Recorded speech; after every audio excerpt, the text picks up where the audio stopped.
রান্না বান্না সব কমপ্লিট, আমাদের আর কোনো কাজ নেই। এবার তোমরা এক এক করে খেয়ে নাও। বাহ, সত্যি রে পল্টু, তুই খুব কাজের।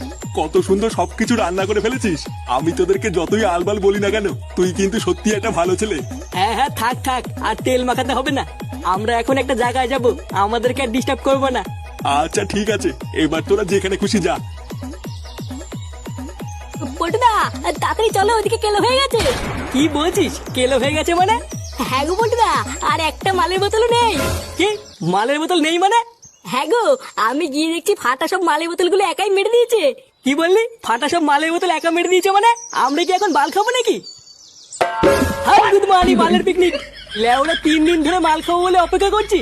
গাড় ফাটিয়ে এত কিছু রান্না করার পরেও এখন মাল নেই। আজ লেওরা সব কটা গা মেরে দেবো।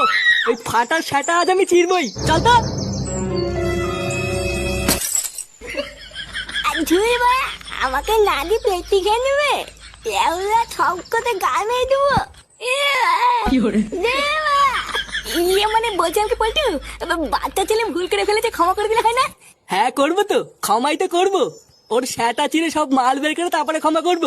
সারা বারোশোটা ছেলে আজ সব রস আমি বের করে নেবো। ইয়ে,